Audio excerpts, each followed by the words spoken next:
ਇਹ ਜੀ ਅੱਜ-ਕੱਲ੍ਹ ਮੈਂ ਦੇਖ ਰਿਹਾ ਵੀ ਬਹੁਤ ਜ਼ਿਆਦਾ ਵੀਡੀਓਜ਼ ਆ ਰਹੀਆਂ ਵੀ ਜੀ ਮੈਂ ਮੌਂਟਰੀਅਲ ਉਤਰਿਆ, ਉੱਥੋਂ ਸਿੱਧਾ ਹੀ ਹੁਣ ਅਮਰੀਕਾ ਐਂਟਰ ਕਰ ਗਏ ਹਾਂ ਅਸੀਂ ਪੂਰੀ 5 ਜਾਣੇ ਸੀ, ਕੋਈ ਕਿਸੇ ਤਰ੍ਹਾਂ ਦੀ ਤਕਲੀਫ਼ ਨਹੀਂ। ਸੋ ਕੈਨੇਡਾ ਵਾਲੀ ਸਾਈਡ ਤੋਂ ਬਹੁਤ ਵੱਡੀ ਗਿਣਤੀ ਦੇ ਵਿੱਚ ਇਸ ਵੇਲੇ ਜਿਹੜੀ ਆ ਇਲੀਗਲ ਬਾਰਡਰ ਕ੍ਰਾਸਿੰਗ ਹੋ ਰਹੀ ਆ, ਜਿੱਦਾਂ ਪਹਿਲਾਂ ਮੈਕਸੀਕੋ ਵਾਲੀ ਸਾਈਡ ਤੇ ਹੁੰਦੀ ਸੀ। ਉਹਦੇ ਬਾਰੇ ਤੁਸੀਂ ਹੁਣ ਕਮੈਂਟ ਕਰੋ ਵੀ ਕੀ ਕਹਿਣਾ ਚਾਹੁੰਦੇ ਹੈਗੇ? ਜੀ। ਸੋ ਉਹਦੇ ਜੀ ਕਾਫ਼ੀ ਸਾਰੇ ਪਹਿਲੂ ਆ। ਸੋ ਪਹਿਲਾਂ ਤਾਂ ਇਹ ਹੈ ਕਿ ਆਪਾਂ ਅੰਡਰਸਟੈਂਡ ਕਰਦੇ ਹਾਂ ਕਿ ਲੋਕੀ ਕਾਫ਼ੀ ਜਿਹੜੀ ਡੈਸਪਰੇਟ ਸਿਚੁਏਸ਼ਨ 'ਚ ਹੈਗੇ ਆ।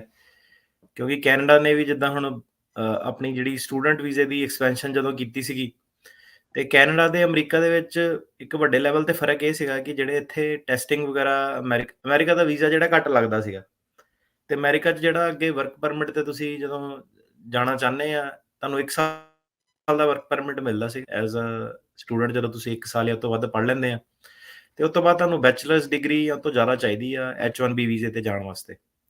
ਸੋ ਪਹਿਲਾਂ ਤਾਂ ਡਿਫਰੈਂਸ ਇੱਕ ਸਭ ਤੋਂ ਵੱਡਾ ਇਹੀ ਸੀਗਾ ਕਿ ਅਮਰੀਕਾ ਦੇ ਵਿੱਚ ਜਦੋਂ ਤੁਸੀਂ ਵਰਕ ਪਰਮਿਟ ਵਾਲੇ ਰਾਸਤੇ ਤੇ ਤੁਰਨਾ, ਤੇ ਤੁਹਾਡੀ ਮਿਨੀਮਮ ਇੱਕ H1B ਵੀਜ਼ੇ ਵਾਸਤੇ ਮਿਨੀਮਮ ਤੁਹਾਡੀ ਜਿਹੜੀ ਬੈਚਲਰਸ ਡਿਗਰੀ ਰਿਕੁਆਇਰਮੈਂਟ ਇੱਕ ਸੀਗੀ। ਸੋ ਕੈਨੇਡਾ ਦਾ ਜੇ ਆਪਾਂ ਫ਼ਰਕ ਵੇਖੀਏ ਤਾਂ ਉੱਥੇ ਬਿਨਾਂ ਬੈਚਲਰਸ ਡਿਗਰੀ ਵਾਲਾ ਵੀ ਬੰਦਾ ਜਿਹੜਾ ਨਾ ਸਿਰਫ ਉਹ ਵਰਕ ਪਰਮਿਟ ਲੈ ਸਕਦਾ ਸੀਗਾ, ਜਿਹੜੇ ਵੀ ਉਹਨਾਂ ਦੇ ਪ੍ਰੋਸੈਸਿਸ ਆ ਉਹਦੇ ਥਰੂ ਉਹ ਪੱਕਾ ਵੀ ਜਿਹੜਾ ਹੋ ਸਕਦਾ ਸੀਗਾ। ਅਮਰੀਕਾ ਦੇ ਵਿੱਚ ਉਹ ਪ੍ਰੋਸੈਸਿਸ ਦੀ ਬਹੁਤ ਜ਼ਿਆਦਾ ਜਿਹੜੀ ਇਨਫੋਰਸਮੈਂਟ ਸੀਗੀ। ਜਿੱਦਾਂ ਹੁਣ ਕੈਨੇਡਾ 'ਚੋਂ ਕਈ ਵਾਰੀ ਸੁਣੀਦਾ ਕਿ ਉਹ ਲੋਕੀ ਸ਼ਰੇਆਮ ਵੀਡੀਓ ਵੀ ਪਾਉਂਦੇ ਆ ਕਿ ਫਲਾਣੇ ਰੈਸਟੋਰੈਂਟ 'ਚ LIMA ਜੋ ਵੀ ਉਹਨਾਂ ਦਾ ਹੈਗਾ ਉਹ ਮਿਲਦਾ, ਆਹ ਵਾਲੇ ਬਿਜ਼ਨਸ 'ਚ ਚੱਲ ਜਾਓ। ਲੋਕੀ ਪੈਸੇ-ਪੂਸੇ ਲੈ ਕੇ ਵੀ ਕਰ ਲੈਂਦੇ ਸੀਗੇ। ਤੇ ਯੂਐਸ ਦੇ ਵਿੱਚ ਜੇ ਰਿਲੇਟਿਵਲੀ ਤੁਸੀਂ ਉਹੀ ਚੀਜ਼ ਦੇਖੋ, ਏਮਪਲੋਇਮੈਂਟ ਬੇਸਡ ਇਮੀਗ੍ਰੇਸ਼ਨ ਉਹ 15 ਕੁ ਸਾਲ ਦਾ ਜਿਹੜਾ ਪ੍ਰੋਸੈਸ ਸੀਗਾ। ਸਾਰੇ ਜਿਹੜੇ ਸਟੂਡੈਂਟ ਆਉਂਦੇ ਆ, ਚੰਗਾ ਮਤਲਬ ਇੱਕ ਵੈਲ ਡਿਫਾਈਨਡ ਤੇ ਇਨਫੋਰਸਮੈਂਟ ਬੜੀ ਜ਼ਿਆਦਾ ਉਹਦੀ ਸੀਗੀ। ਘਪਲੇ ਦਾ ਚਾਂਸ ਜਿਹੜਾ ਉਹ ਬਹੁਤ ਘੱਟ ਸੀਗਾ, ਕਿਉਂਕਿ 80s 90s ਤੋਂ ਲੈ ਕੇ ਇਹ ਜਦੋਂ ਦਾ 90s ਦੇ ਵਿੱਚ .com ਬੂਮ ਬਸਟ ਸਾਰਾ ਜਿਹੜਾ ਆਇਆ, H1B ਵੀਜ਼ਾ ਉਦੋਂ ਦਾ ਹੀ ਇਹਨਾਂ ਨੇ ਰੈਗੂਲੇਸ਼ਨ ਆਪਣੀਆਂ ਰੱਖੀਆਂ ਹੋਈਆਂ। ਕਾਫੀ ਕੰਪਨੀਜ਼ ਨੂੰ ਉਹਨਾਂ ਨੇ ਪ੍ਰੋਸੀਕਿਊਟ ਵੀ ਕੀਤਾ, ਕਈ ਲੋਕੀ ਜੇਲ੍ਹਾਂ 'ਚ ਵੀ ਗਏ ਜਿਹੜੇ ਵੀਜ਼ੇ ਫਰਾਡ ਦੇ ਚੱਕਰਾਂ ਦੇ ਵਿੱਚ। ਸੋ ਇਨਫੋਰਸਮੈਂਟ ਦਾ ਢਾਂਚਾ ਇੱਕ ਬੜੇ ਲੈਵਲ ਦਾ ਸੀਗਾ। ਯੂਐਸ ਦੀਆਂ ਫੀਸਾਂ ਜਿਹੜੀਆਂ ਉਹ ਕਾਫੀ ਜ਼ਿਆਦਾ ਸੀਗੀਆਂ, ਵਿੱਚ ਵਰਕ ਪਰਮਿਟ ਨਹੀਂ ਜਿਹੜੇ ਦਿੰਦੇ ਸੀਗੇ। ਤੇ ਉਹ ਆਲ ਇਨ ਆਲ ਜਿਹੜੀ ਯੂਐਸ ਦੀ ਸਟੂਡੈਂਟ ਦੀ ਜਰਨੀ ਸੀਗੀ ਉਹ ਬੜੀ ਡਿਫਿਕਲਟ ਸੀਗੀ। ਤੇ ਈਵਨ ਆਪਾਂ ਜਦੋਂ ਖੁਦ ਹੀ ਆਏ ਆ 2007 ਦੇ ਗੇੜ ਦੇ ਵਿੱਚ, ਤੇ ਕਈ ਸਾਡੇ ਨਾਲ ਦੇ ਜੇ ਕੋਈ ਕੈਨੇਡਾ ਗਿਆ ਜਾਂ ਆਸਟ੍ਰੇਲੀਆ ਗਿਆ, ਇੱਕ ਚੀਜ਼ ਜ਼ਰੂਰ ਸੀਗੀ ਕਿ ਉਹਨਾਂ ਨੂੰ ਜਿਹੜੀ ਪੀਆਰ ਆ ਉੱਥੇ ਦੀ ਬੜੀ ਸੌਖੀ ਮਿਲ ਜਾਂਦੀ ਸੀਗੀ। ਤੇ ਯੂਐਸ ਦੀ ਜਿਹੜੀ ਨਿੰਦਿਆ ਉਹ ਇਹੀ ਹੁੰਦੀ ਸੀਗੀ ਕਿ ਤੁਹਾਨੂੰ ਜਿਹੜਾ ਟਾਈਮ ਬਹੁਤ ਜ਼ਿਆਦਾ ਲੱਗ ਜਾਂਦਾ ਇੱਥੇ, 15-15 20-20 ਸਾਲ ਜਿਹੜੇ ਲੱਗ ਜਾਂਦੇ ਆ। ਅਜੇ ਵੀ ਕਈ ਆਪਣੇ ਨਾਲ ਦੇ ਜਿਹੜੇ ਲੀਗਲੀ ਸਾਰਾ ਕੁਝ ਕਰ ਰਹੇ ਆ 2007 ਤੋਂ ਅਜੇ ਤੱਕ ਉਹ ਕਈ ਲੋਕੀ ਜਿਹੜੇ ਸਿਸਟਮ ਦੇ ਵਿੱਚ ਫਸੇ ਹੋਏ ਆ, ਜਿਹਨਾਂ ਨੂੰ ਗ੍ਰੀਨ ਕਾਰਡ ਜਿਹੜਾ ਨਹੀਂ ਮਿਲਿਆ।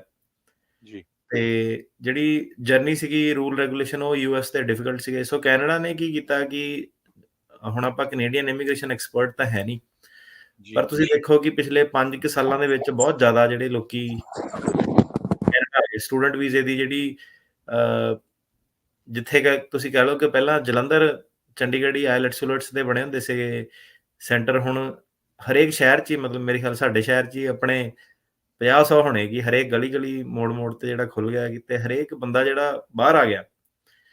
ਉਹਦੇ ਨਾਲ ਹੁਣ ਕੀ ਹੁੰਦਾ ਕਿ ਇਕਨੋਮਿਕ ਫੈਕਟਰ ਜਿਹੜੇ ਉਹ ਸਭ ਤੋਂ ਜ਼ਿਆਦਾ ਰੋਲ ਜਿਹੜਾ ਪਲੇ ਕਰਦੇ ਆ। ਸੋ ਅ, ਆਪਾਂ ਹੁਣ ਫਿਲਮਾਂ-ਫੁਲਮਾਂ 'ਚ ਵੇਖੀਦਾ ਹੈ ਨਾ, ਉਹ ਕਹਿੰਦੇ ਕੈਨੇਡਾ, ਅਮਰੀਕਾ, ਆਸਟ੍ਰੇਲੀਆ, ਯੂਕੇ, ਤੇ ਉਹ ਕਾਫੀ ਉਹਨਾਂ ਨੂੰ ਤੁਸੀਂ ਕਹਿ ਲਓ ਕਿ ਗਲੋਰੀਫਾਈ ਵੀ ਜਿਹੜਾ ਕਰਦੇ ਆ। ਆਪਾਂ ਖੁਦ ਜਦੋਂ ਛੋਟੇ ਹੁੰਦੇ ਸੀ ਸਾਨੂੰ ਵੀ ਲੱਗਦਾ ਸੀ ਯਾਰ ਇਹ 4 ਦੇਸ਼ਾਂ 'ਚ ਕਿਤੇ ਵੀ ਜੇ ਪੈਰ ਆਪਾਂ ਪਾ ਲਿਆ ਤੇ ਗੱਲਬਾਤ ਬਣ ਜਾਣੀ ਹੈ। ਤੇ ਜਦੋਂ ਤੁਸੀਂ ਆਉਂਦੇ ਆ ਤੁਸੀਂ ਫਿਰ ਦੇਖਦੇ ਆ ਕਿ ਦੋਨਾਂ ਦੀ ਸਾਰੀਆਂ ਜਿਹੜੀਆਂ ਚਾਰੋਂ ਕੰਟਰੀਜ਼ ਆ ਇਹਨਾਂ ਦੀਆਂ ਇਕੋਨਮੀਜ਼ ਜਿਹੜੀਆਂ ਡਿਫਰੈਂਟ ਆ। ਜੀ। ਉਹ ਵੇਖਣ ਨੂੰ ਮਤਲਬ ਤੁਹਾਨੂੰ ਆਸਟ੍ਰੇਲੀਆ ਸੋਹਣਾ ਲੱਗ ਸਕਦਾ, ਪਰ ਜੋਬ ਉਹਦੀ ਯੂਐਸ ਦੇ ਇਕੁਇਵਲੈਂਟ ਨਹੀਂ ਹੋ ਸਕਦੀ, ਹੈ ਨਾ। ਤੇ ਇਹ ਚੀਜ਼ ਜਿਹੜੀ ਹੁਣ ਸਾਨੂੰ ਵੀ ਬਾਅਦ 'ਚ ਆ ਕੇ ਸਮਝ ਆਈ ਇੱਥੇ ਲੋਕਾਂ ਨੂੰ ਵੀ, ਹੁਣ ਤਾਂ ਕਰਕੇ ਕਈ ਜਿਹੜੇ ਯੂਰਪ ਦੇ ਪੱਕੇ ਆ, ਈਵਨ ਕੈਨੇਡਾ ਦੇ ਵੀ ਪੱਕੇ ਆ, ਉਹ ਅਮਰੀਕਾ ਨੂੰ ਜਿਹੜਾ ਆਉਣਾ ਚਾਹੁੰਦੇ ਆ ਸਿਰਫ ਤੇ ਸਿਰਫ ਇਸ ਕਰਕੇ ਕਿ ਇਕੋਨਮੀ ਇੱਥੇ ਦੀ ਜ਼ਿਆਦਾ ਵਧੀਆ। ਇਹਦੇ ਨਾਲ-ਨਾਲ ਜਿਹੜਾ ਕੀ ਸੀਗਾ ਕਿ ਯੂਕੇ ਦੀ ਇਕੋਨਮੀ ਜਿਹੜੀ ਘਟ ਗਈ। ਆਪਾਂ ਦੇਖਦੇ ਯੂਕੇ ਤੋਂ ਵੀ ਬੜੇ ਲੋਕੀ ਜਿਹੜੇ ਉੱਥੇ ਕਈ-ਕਈ ਸਾਲ ਜਿਹੜੇ ਰਹੇ ਆ ਉਹ ਉਰੇ ਆ ਰਹੇ ਆ। ਯੂਰਪ 'ਚੋਂ ਵੀ ਤੁਸੀਂ ਵੇਖਿਆ ਹੋਣਾ ਕਿ ਕਈ ਵਾਰੀ ਆਪਾਂ ਡਿਸਕਸ਼ਨ ਕਰਦੇ ਹਾਂ ਫਰਮ ਰੀਸੈਟਲਮੈਂਟ ਬਾਰ ਦੀ, ਕਿ ਪੱਕੇ ਲੋਕ ਜਿਹੜੇ ਆ ਆਪਣਾ ਰੈਜ਼ੀਡੈਂਟ ਕਾਰਡ ਉੱਥੇ ਛੱਡ ਕੇ ਜਿਹੜਾ ਅਮਰੀਕਾ 'ਚ ਆ ਰਹੇ ਆ। ਤੇ ਯੂਰਪ ਪਹਿਲਾਂ ਯੂਕੇ ਤੋਂ ਆਉਣੇ ਸ਼ੁਰੂ ਹੋਏ, ਫਿਰ ਆਪਣੇ ਯੂਰਪ ਦੇ ਜਿਹੜੇ ਬਾਕੀ ਮੁਲਕ ਸੀਗੇ ਉਹਨਾਂ ਤੋਂ ਆਉਣੇ ਸ਼ੁਰੂ ਹੋਏ। ਹੁਣ ਆਪਾਂ ਵੇਖਦੇ ਹਾਂ ਕਿ ਕੈਨੇਡਾ ਦੇ ਵਿੱਚੋਂ ਵੀ ਬਹੁਤ ਲੋਕ ਜਿਹੜੇ ਉਰੇ ਆ ਰਹੇ ਆ। ਤੇ ਜਿਹੜਾ ਤਾਂ ਪੱਕੇ ਲੋਕ ਸੀਗੇ ਉਹਨਾਂ ਦੇ ਤਾਂ ਫਰਮ ਰੀਸੈਟਲਮੈਂਟ ਦੀ ਬਾਰ ਲੱਗ ਜਾਂਦੀ ਹੈ। ਉਹਨਾਂ ਦੇ ਮੁੱਦੇ ਹੋਰ ਆ, ਉਹ ਕਈ ਵਾਰੀ ਆਪਾਂ ਡਿਸਕਸ ਕਰ ਚੁੱਕੇ ਹਾਂ, ਪਰ ਅੱਜ ਆਪਾਂ ਉਹ ਚੀਜ਼ ਨਹੀਂ ਜਿਹੜੀ ਡਿਸਕਸ ਕਰਨੀ। ਅੱਜ ਆਪਾਂ ਡਿਸਕਸ ਕਰਨਾ ਜਿਹੜੇ ਕੈਨੇਡਾ ਦੇ ਵਿੱਚ ਜਿਹੜੇ ਸਟੂਡੈਂਟ ਸੀਗੇ, ਜਿਹੜੇ ਆਏ ਸੀਗੇ ਉੱਥੇ ਕਿ ਉੱਥੇ ਫਿਊਚਰ ਬਣਾਉਣਾ, ਪਰ ਉਹਨਾਂ ਨੂੰ ਕਿਸੇ ਵੀ ਕਾਰਨ ਕਰਕੇ ਹਨਾ, ਕੈਨੇਡਾ ਦੀ ਸਿਚੁਏਸ਼ਨ ਕਰਕੇ, ਜੌਬਸ ਦੇ ਕਰਕੇ ਉਹਨਾਂ ਨੂੰ ਹੁਣ ਲੱਗਦਾ ਕਿ ਯੂਐਸ ਇੱਕ ਬੈਟਰ ਡੈਸਟੀਨੇਸ਼ਨ ਆ। ਤੇ ਜਿਹੜੀ ਤੁਸੀਂ ਵੀਡੀਓ ਕਹਿੰਦੇ ਆਪਾਂ ਵੀ ਦੇਖੀ ਦੀਆਂ, ਤੇ ਹਜ਼ਾਰਾਂ ਦੀ ਤਾਦਾਦ 'ਚ ਹੀ ਲੋਕੀ ਜਿਹੜੇ, ਕਿਉਂਕਿ ਕੈਨੇਡਾ ਦੇ ਹਾਲਾਤ ਉਹ ਨਹੀਂ ਰਹੇ ਹੁਣ, ਤੇ ਉਹ ਇੱਧਰ ਨੂੰ ਆਉਣਾ ਸ਼ੁਰੂ ਹੋ ਗਏ। ਹੁਣ ਪ੍ਰੋਗਰਾਮ ਕਰਨ ਦਾ ਮਕਸਦ ਸਿਰਫ ਇਹੀ ਸੀਗਾ ਕਿ ਸਾਨੂੰ ਨਹੀਂ ਪਤਾ ਕਿ ਭਾਈ ਕੀ ਤੁਹਾਨੂੰ ਕਿਹਾ ਜਾ ਰਿਹਾ ਉੱਥੇ, ਕਿ ਕੀ ਸਬਜ਼-ਬਾਗ ਦਿਖਾਏ ਜਾ ਰਹੇ ਆ ਅਮਰੀਕਾ ਬਾਰੇ। ਤੇ ਜ਼ਿਆਦਾਤਰ ਆਪਾਂ ਦੇਖਦੇ ਹਾਂ ਕਿ ਰਿਸ਼ਤੇਦਾਰ ਜਾਂ ਸੱਜਣ ਮਿੱਤਰ ਵੀ ਕੋਈ ਵਧੀਆ ਰੋਲ ਜਿਹੜਾ ਨਹੀਂ ਨਿਭਾ ਰਹੇ। ਈਵਨ ਕਈ ਵਾਰੀ ਉਹਨਾਂ ਨੂੰ ਪੀਸ ਆਰਚ ਪਾਰਕ ਤੇ ਰਿਸੀਵ ਕਰਦੇ ਫੜੇ ਜਾਂਦੇ ਆ ਸੱਜਣ ਜੀ, ਮਿੱਤਰ। ਰੋਜ਼ ਮਤਲਬ ਕੋਈ ਨਾ ਕੋਈ ਫੱਸ ਹੋਇਆ ਹੁੰਦਾ ਕਿ ਫੜ ਲਿਆ ਤੇ ਡਿਟੇਨ ਕਰ ਲਿਆ ਏਲੀਅਨ ਸਮਗਲਿੰਗ ਦੇ ਉਹਦੇ ਵਿੱਚ। ਤੇ ਕੈਨੇਡਾ ਦਾ ਨਾ ਹੁਣ ਜਿਹੜਾ ਉਹਨਾਂ ਨੇ ਇੱਕ ਸੇਫ ਥਰਡ ਕੰਟਰੀ ਐਗਰੀਮੈਂਟ ਐਸਟੀਸੀਏ ਜਿਹੜਾ ਕਾਨੂੰਨ ਉਹਨਾਂ ਨੇ ਬਣਾਇਆ ਸੀਗਾ ਪਿਛਲੇ ਸਾਲ। ਤੇ ਉਹ ਐਸਟੀਸੀਏ ਜਿਹੜਾ ਉਹ ਲਾਗੂ ਹੁੰਦਾ ਜਿਹਦੇ ਕਰਕੇ ਕਿ ਜੇ ਤੁਸੀਂ ਲੀਗਲ ਤਰੀਕੇ ਨਾਲ ਪੋਰਟ ਆਫ ਐਂਟਰੀ 'ਚ ਜਾਂ ਵੀਜ਼ੇ ਵਗੈਰਾ ਤੇ ਨਹੀਂ ਆਉਂਦੇ, ਜਾਂ ਕੁਛ ਹੋਰ ਐਕਸੈਪਸ਼ਨ ਦੇ ਅੰਡਰ ਕੁਆਲੀਫਾਈ ਨਹੀਂ ਕਰਦੇ, ਮਾਰਚ 2023 ਜਾਂ ਉਸ ਤੋਂ ਬਾਅਦ ਜੇ ਤੁਸੀਂ ਇੱਥੇ ਆਏ ਆ, ਤੇ ਸਪੈਸੀਫਿਕ ਜੇ ਆਪਾਂ ਹੋ ਜਾਈਏ 24 ਮਾਰਚ 2023 ਉਸ ਤੋਂ ਬਾਅਦ, ਤੁਸੀਂ ਇਹ ਜਿਹੜੀ ਐਸਟੀਸੀਏ ਜਿਹੜੀ ਐਗਰੀਮੈਂਟ ਹੈ ਇਹਦੇ ਥੱਲੇ ਆ ਜਾਂਦੇ ਆ, ਤੇ ਇਹਦੇ ਥੱਲੇ ਤੁਹਾਡੀ ਜਿਹੜੀ ਅਸਾਈਲਮ ਦੀ ਇਨਐਲੀਜੀਬਿਲਟੀ ਜਿਹੜੀ ਹੋ ਜਾਂਦੀ ਆ। ਤੇ ਉਹ ਇਹ ਕਹਿੰਦੇ ਆ ਕਿ ਪਹਿਲਾਂ ਤੁਸੀਂ ਕੈਨੇਡਾ ਦੇ ਵਿੱਚ ਅਸਾਈਲਮ ਜਿਹੜਾ ਉਹ ਫਾਈਲ ਕਰੋ। ਤੇ ਆਪਾਂ ਇਹ ਵੀ ਵੇਖਦੇ ਹਾਂ ਕਿ ਕਈ ਵਾਰੀ ਸਾਡੇ ਕੋਲ ਲੋਕੀ ਆਉਂਦੇ, ਉਹਨਾਂ ਨੇ ਹੁਣ ਜਿਹੜੇ ਸਪੈਸ਼ਲੀ ਨਵਾਂ ਟ੍ਰੈਂਡ ਜਿਹੜਾ ਉਹ ਹੈ ਕਿ ਉਹ ਐਂਟਰ ਹੋ ਰਿਹਾ, ਤੇ ਉਹਨਾਂ ਨੂੰ ਕੈਨੇਡਾ ਖੁਦ ਹੀ ਉਹਨਾਂ ਦਾ ਅਸਾਈਲਮ ਜਿਹੜਾ ਫਾਈਲ ਕਰ ਰਿਹਾ 에ਅਰਪੋਰਟ ਦੀ ਐਂਟਰੀ ਤੇ। ਅੱਛਾ ਜੀ, ਤੇ ਪਰ ਉਹ 2-3 ਦਿਨ ਬਾਅਦ ਫੇਰ ਇੱਧਰ ਨੂੰ ਜਿਹੜੇ ਅਮਰੀਕਾ ਦੇ ਵਿੱਚ ਐਂਟਰੀ ਕਰ ਲੈਂਦੇ ਆ ਹਨਾ। ਤੇ ਉਹਨਾਂ ਨੂੰ ਇਹੀ ਆਪਾਂ ਕਹਿ ਸਕਦੇ ਹਾਂ ਕਿ ਇਹ ਜਿਹੜਾ ਰੂਲ ਆ ਇਹ ਕਿਤੇ ਜਾਣ ਵਾਲਾ ਨਹੀਂ ਹੈਗਾ। ਇਹਨਾਂ ਦੀ ਸੇਫ ਕੰਟਰੀ ਜਿਹੜੀ ਐਸਟੀਸੀਏ ਜਿਹੜੀ ਐਗਰੀਮੈਂਟ ਜਿਹੜੀ ਇਹਨਾਂ ਦੀ ਸੀਗੀ, ਸੇਫ ਥਰਡ ਕੰਟਰੀ ਐਗਰੀਮੈਂਟ, ਇਹ ਕਾਫੀ ਪਹਿਲਾਂ ਤੋਂ ਸੀਗੀ। ਹੁਣ ਇਹਨਾਂ ਨੇ ਬਸ ਇਹਨਾਂ ਨੂੰ ਐਕਸਪੈਂਡ ਕਰਤਾ। ਤੇ ਇਹਦੇ ਥੱਲੇ ਹੁਣ ਕੀ ਹੋਣਾ ਕਿ ਅਨਲੈਸ ਤੁਸੀਂ ਜਿਹੜੀ ਐਕਸੈਪਸ਼ਨ ਆ, ਤੁਹਾਡਾ ਕੋਈ ਕਲੋਜ਼ ਹੈ ਨਾ ਇਮੀਡੀਏਟ ਫੈਮਿਲੀ ਮੈਂਬਰ ਉਰੇ ਹੈਗਾ, ਜਾਂ ਤੁਹਾਨੂੰ ਵਾਕਈ ਉੱਥੇ ਕੋਈ ਥ੍ਰੈਟ ਥਰੁੱਟ ਤੁਹਾਡੀ ਜਾਨ ਨੂੰ ਸੀਗਾ, ਤੇ ਫਿਰ ਉਹਦੇ ਥੱਲੇ ਤੁਸੀਂ ਐਕਸੈਪਸ਼ਨਸ ਦੇ ਥੱਲੇ, ਜਾਂ ਤੁਹਾਨੂੰ ਕੋਈ ਐਕਸਟ੍ਰੀਮ ਮੈਡੀਕਲ ਐਮਰਜੈਂਸੀ ਸੀਗੀ, ਮਤਲਬ ਤੁਹਾਡਾ ਕੋਈ ਏਦਾਂ ਦਾ ਅਨਲੈਸ ਰੀਜ਼ਨ ਨਹੀਂ ਸੀਗਾ, ਤੇ ਤੁਸੀਂ ਐਸਟੀਸੀਏ ਦੇ ਥੱਲੇ ਆ ਜਾਂਦੇ ਆ, ਤੇ ਤੁਹਾਨੂੰ ਯੂਐਸ ਦੇ ਵਿੱਚ ਤੁਸੀਂ ਅਸਾਈਲਮ ਨਹੀਂ ਅਪਲਾਈ ਕਰ ਸਕਦੇ। ਅੱਛਾ ਜੀ, ਸੋ ਇਹ ਜਿਹੜੀ ਪ੍ਰੋਬਲਮ ਕਾਫੀ ਵੱਡੀ ਆ। ਹੁਣ ਆ ਤਾਂ ਤੁਸੀਂ ਜਾਓਗੇ ਹਨਾ, ਅਲਟੀਮੇਟਲੀ ਤੁਹਾਡੇ ਪੈਰ ਵੀ ਇੱਥੇ ਲੱਗ ਜਾਣੇ ਆ, ਪਰ ਜਦੋਂ ਤੁਹਾਡੀ ਅਸਾਈਲਮ ਦੀਆਂ ਤਰੀਕਾਂ ਜਿਹੜੀਆਂ ਆਣੀਆਂ, ਤੇ ਉਦੋਂ ਐਸਟੀਸੀਏ ਤੋਂ ਬਾਹਰ ਨਹੀਂ ਨਿਕਲ ਪਾਉਣਾ ਤੁਸੀਂ। ਤੇ ਸਾਰਿਆਂ ਨੂੰ ਜਿਹੜੀ ਰਿਕੁਐਸਟ ਸਮਝ ਲਓ ਜਾਂ ਇੰਸਟਰਕਸ਼ਨ ਸਮਝ ਲਓ ਕਿੱਦਾਂ ਹੈ ਨਾ, ਹੁਣ ਐਜ਼ ਅ ਇਮੀਗ੍ਰੇਸ਼ਨ ਲਾਇਰ ਤਾਂ ਵਕੀਲ ਚਾਹੂਗਾ ਕਿ ਭਾਈ ਜਿੰਨੇ ਜ਼ਿਆਦਾ ਤੋਂ ਜ਼ਿਆਦਾ ਲੋਕੀ ਹੋਣ, ਸੇਮ ਥਿੰਗ ਡਾਕਟਰ ਵਾਲੀ, ਕਿ ਜਿੰਨੇ ਜ਼ਿਆਦਾ ਲੋਕਾਂ ਨੂੰ ਪ੍ਰੋਬਲਮ ਹੋਗੀ ਉਨਾ ਜ਼ਿਆਦਾ ਲੋਕਾਂ ਦਾ ਕੰਮ ਚੱਲੂਗਾ।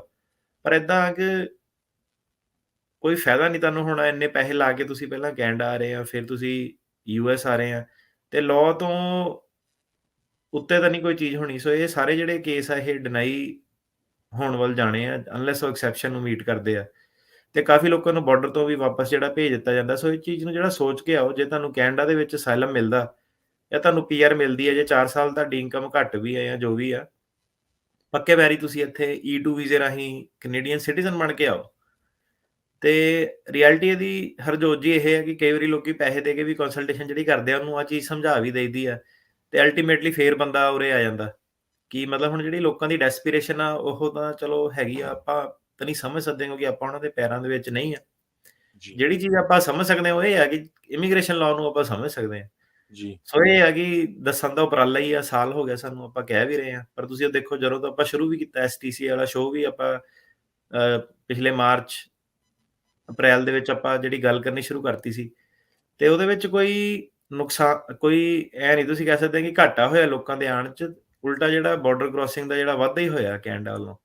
ਜੀ, ਤੇ ਜੇ ਕੋਈ ਸੁਣ ਰਿਹਾ ਤਾਂ ਸਾਫ਼ ਅੱਖਰਾਂ ਦੇ ਵਿੱਚ ਜਿਹੜੀ ਐਡਵਾਈਸ ਇਹ ਹੈ ਕਿ ਕੈਨੇਡਾ ਦੇ ਵਿੱਚ ਜੇ ਤੁਹਾਡਾ ਅਸਾਈਲਮ ਨਹੀਂ ਲੱਗਾ, ਉੱਥੇ ਉਹਨਾਂ ਨੇ ਤੁਹਾਨੂੰ ਬੈਨੀਫਿਟ ਨਹੀਂ ਡਿਨਾਈ ਕੀਤੇ ਅਸਾਈਲਮ ਦੇ, ਤਦ ਤੱਕ ਤੁਹਾਡੀ ਜਿਹੜੀ ਯੂਐਸ ਦੇ ਵਿੱਚ ਐਲੀਜੀਬਿਲਟੀ ਨਹੀਂ ਬਣ ਸਕਦੀ, ਅਨਲੈਸ ਤੁਸੀਂ ਕੁਛ ਇੱਕ ਐਕਸੈਪਸ਼ਨਸ ਦੇ ਵਿੱਚ ਕੁਆਲੀਫਾਈ ਕਰ ਜਾਓ, ਤੇ ਜਾਂ ਤੁਹਾਡੀ ਕੋਈ ਐਕਸਟ੍ਰੀਮ ਐਮਰਜੈਂਸੀ ਲਾਈਫ ਡੈਥ ਵਾਲੀ ਜਿਹੜੀ ਸਿਚੁਏਸ਼ਨ ਆ ਉਹ ਬਣੀ ਹੋਵੇ। ਤੇ ਆਹ ਜਿਹੜੀ ਚੀਜ਼ ਨੂੰ ਤੁਸੀਂ ਹਮੇਸ਼ਾ ਧਿਆਨ 'ਚ ਰੱਖਣਾ। ਜੀ, ਤੇ ਬਾਕੀ ਬਸ ਏਦਾਂ ਕਿ ਸਾਨੂੰ ਵੀ ਪਤਾ ਕਿ ਸਾਡੀ ਜਿਹੜੀ ਐਡਵਾਈਸ ਆ ਕਹਿਣਾ ਸੌਖਾ ਤੇ ਬਿਲਕੁਲ, ਸਾਡੀ ਮੰਨਣੀ ਤਾਂ ਨਹੀਂ ਕਿਸੇ ਨੇ, ਪਰ ਇਹ ਹੈ ਕਿ ਕਈ ਭੁਲੇਖੇ 'ਚ ਨਾ ਕੋਈ ਇੱਥੇ ਆਇਓ, ਕਿ ਕਿਸੇ ਨੂੰ ਭੁਲੇਖਾ ਹੋਵੇ ਕਿ ਨਹੀਂ, ਕਿ ਮੈਨੂੰ ਪਤਾ ਨਹੀਂ ਸੀਗਾ ਐਸਟੀਸੀਏ ਬਾਰੇ।